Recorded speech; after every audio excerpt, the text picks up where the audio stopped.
Good morning students, कैसे हैं आप? आई होप आप सभी बहुत अच्छे हो और अच्छे से घर पे रह के पढ़ाई भी कर रहे हो। तो बच्चों, आज हम जो हमारा नेक्स्ट टॉपिक है वो हमारा गणित का, मैथमेटिक्स का अगला टॉपिक हम आज करने जा रहे हैं। और उसमें हमारा जो टॉपिक है फर्दर वो हमारा सर्कल का यानी कि वृत्त का टॉपिक है। आज हम जानेंगे कि सर्कल या वृत्त क्या होता है, क्या क्या इसके गुण हैं और क्या क्या इसके उदाहरण हैं।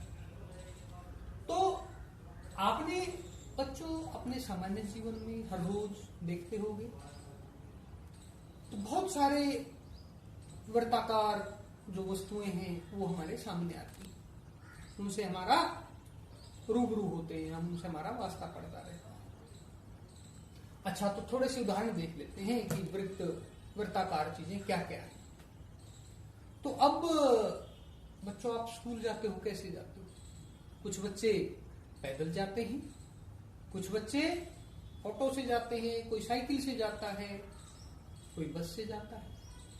तो जितने भी हमारे मीन्स ऑफ ट्रांसपोर्टेशन है, जितने भी हमारे यातायात के साधन हैं, सभी के पहिए होते हैं जो हमारे सड़क पर चलते हैं।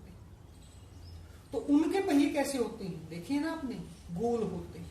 उनकी आकृति वो होगी हमारी वृत्ताकार आकृति। क्लियर सभी को? और थोड़े से उदाहरण देखते हैं। अब कुछ बच्चों को बड़ा ही शौक होता है कड़े पहनने का, कड़ा पहनते हैं। कुछ लड़कियां या महिलाएं हैं वो भी चूड़ियां पहनती हैं। तो जैसे कड़ा जो पहनते हैं, ये वाला कड़ा है ना, तो इसकी भी जो ये आकृति है, ऊपर से जो आकृति हमें दिखाई देती है वो भी वृत्ताकार आकृति होती है। अब बच्चों, हम देखते हैं जब बच्चे कैरम बोर्ड खेलते हैं तो कैरम बोर्ड में क्या होता है, ऐसी ऐसी गिटियां होती हैं। इसका भी जो ये वाला जो आकार आपको दिखाई दे रहा है, ये भी एक वृत्ताकार आकृति का उदाहरण है ना। और उदाहरण क्या, आप कोई भी गेम खेलते हैं, उसमें क्या करते हैं, पहले टॉस करते हैं ना। दो टीम अगर क्रिकेट की टीम खेलती है तो पहले टॉस होता है कि हाँ, देखते हैं कि कौन सी टीम टॉस जीतती है और पहले फील्डिंग या बैटिंग जो वो चुनती है वो। तो ये देखो, हमारे जो मॉनेटरी कॉइन्स होते हैं, ये सिक्का हमारे पास 2 रुपए का एक सिक्का है, तो इसकी भी जो ये आकृति है वो भी वृत्ताकार आकृति। सिक्के कोई भी हो, जनरली जो अब हमारे सिक्के हैं सभी के सभी जिनकी आकृति वृत्ताकार है। ये देखिए, क्लियर? और उदाहरण देखो, हम देखते हैं रोज, जैसे चाबी का छल्ला है, जो ये चाबियों का गुच्छा होता है, इसमें जो छल्ला होता है वो भी ज्यादातर वृत्ताकार होता है, वृत्त के आकार का होता है। और उदाहरण क्या क्या हो सकते हैं, ज्यादातर जो घड़ियां होती हैं उनको भी हम देखते हैं। जैसे उदाहरण के लिए हमारे पास ये घड़ी है, ये देखिए, इसमें ये बच्चों को टाइम सिखाने, कंसेप्ट सिखाने के लिए है। तो इसमें भी जो ये वाला आप देख रहे हैं, ये सारा का सारा क्या है, एक वृत्त के रूप में हमें दृष्टिगोचर होता है, दिखाई देता है। और ऐसे जब ये सुई घूमती है, ये भी अगर हम इन पॉइंट्स को मिलाते हैं यहां से, तो ये भी एक वृत्ताकार आकृति बनती है। फर्दर और उदाहरण क्या हो सकते हैं, बर्तन होते हैं घर पे, डिब्बे वगैरह, जैसे ये एक डिब्बे का ढक्कन है, ये जो आकृति होगी यहाँ पे, ये भी हमारी एक वृत्ताकार आकृति का उदाहरण है।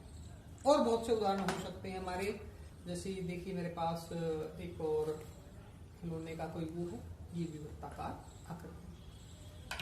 अब आपको समझ आया वृत्त या वृत्ताकार आकृतियां कैसी होती हैं? स्पष्ट है सभी को बच्चों? तो अब सबसे पहले शुरुआत करने से पहले हम इसकी परिभाषा के रूप में कैसे इसको जानते हैं, कैसे इसको परिभाषित किया जाएगा कि वृत्त क्या होता है, वो जान लेते हैं। तो वृत्त वैसे एक बिंदुओं का समूह ही हुआ आपका। किस चीज का समूह होगा? एक बिंदुओं का समूह होगा। कैसे? एक प्लेन के ऊपर, एक तल के ऊपर वृत्त क्या है? एक तल पर उन सभी बिंदुओं का समूह।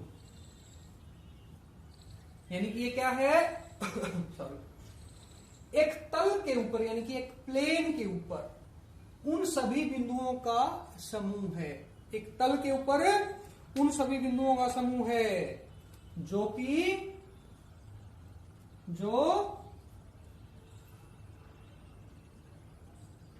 कौन से बिंदुओं का समूह है? जो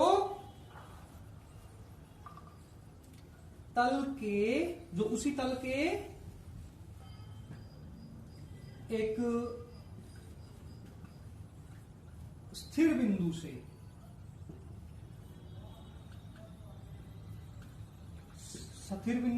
यानी कि उसके सेंटर से वो स्थिर बिंदु होगा उसका, उससे क्या होगा?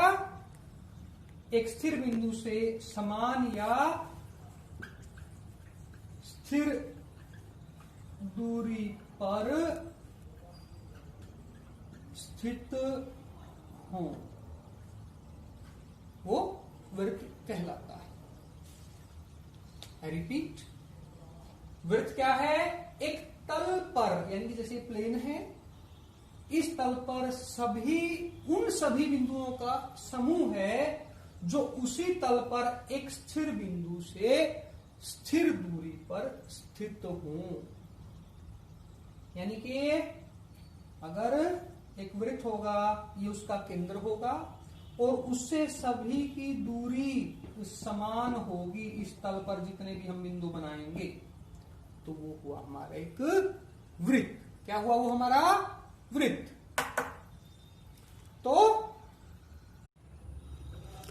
तो बच्चों अब हम जानते हैं वृत्त को ड्रा कैसे करना है, वृत्त को खींचते कैसे। तो वृत्त को हम जैसे हमने देखा भाई ये वृत्ताकार है, जो हम कड़ा चूड़ी जो भी चीजें उदाहरण हमने देखे हैं वो।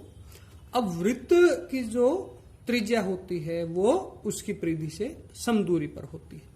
तो हम एक मार्कर लेके उसके ऊपर धागा बांधकर उसको भी उससे ड्रा कर सकते हैं, या कंपास की सहायता से कंपास में पेंसिल डाल के तो भी वृत्त को हम खींच सकते हैं, वृत्त को बना सकते हैं। तो अब मार्कर और इस धागे की सहायता से ये देखिए, यहां हम इसको केंद्र मान लेते हैं। ये जो बिंदु है हमारा, ये वृत्त का केंद्र बिंदु है। तो ये हुआ हमारा वृत्त का केंद्र हुआ। तो इससे हम एक अभी जो वृत्त है या सर्कल है उसको ड्रा करते हैं। अब केंद्र पर हम इसको रखेंगे पॉइंट को, ताकि ये और ये जो धागे की लंबाई है,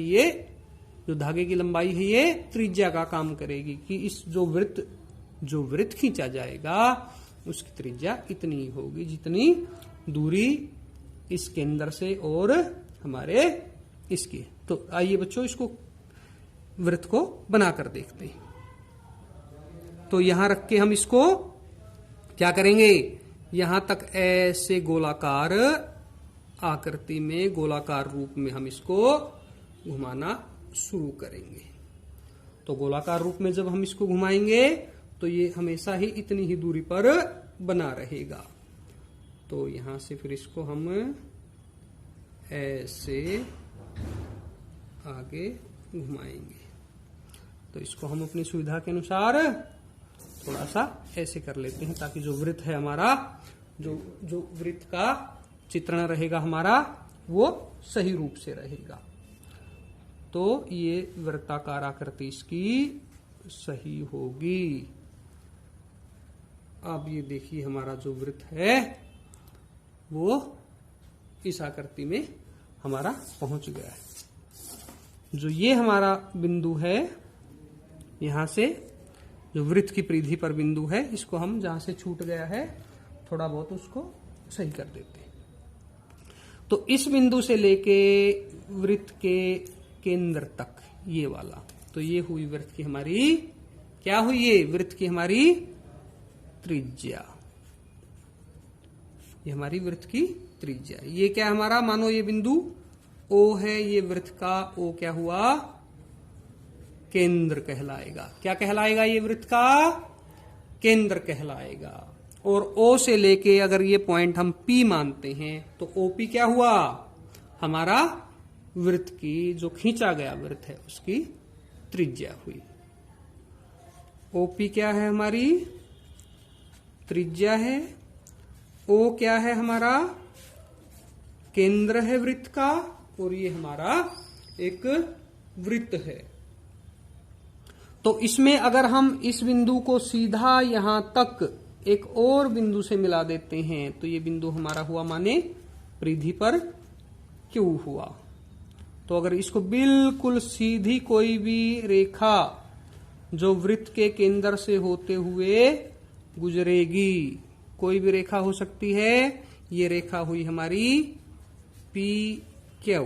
तो पी क्यू हुआ हमारा वृत्त का व्यास। क्या हुआ ये बच्चों? हमारा वृत्त का व्यास हुआ, व्यास कहलाएगा। तो बच्चों सभी को स्पष्ट है, ये चीज क्लियर है कि वृत्त कैसे बनाना है। अब वृत्त में कितनी भी त्रिज्याएं हो सकती हैं। केंद्र से जब हम वृत्त की परिधि को सीधी लाइन कोई भी मिलाएंगे तो वो उसकी त्रिज्या होगी, और सभी की सभी जितनी त्रिज्याएं बनेंगी सभी की लंबाई समान होगी। जो भी वृत्त की परिधि पर केंद्र से खींची गई कोई रेखा होगी वो वृत्त की त्रिज्या कहलाती है, और उन सभी की परिधि से लेके केंद्र तक की लंबाई जो है समान होगी। तो क्लियर है बच्चों सभी को?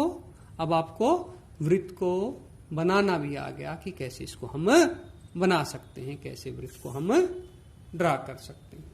एक बार फिर से इसको रिवाइज कर लेते हैं। ये वृत्त का केंद्र O है। कंपास की सहायता से या इसकी सहायता से हम एक निश्चित दूरी मानकर अगर एक गोलाकार आकृति बनाते हैं तो वो हमेशा वृत्त बनता है। तो ठीक है बच्चों, एक बार फिर आप इसको अपने पास अपनी कॉपी में कंपास की सहायता से ड्रा करके देख सकते हैं, तो वो एक वृत्ताकार आकृति आपको प्राप्त होगी।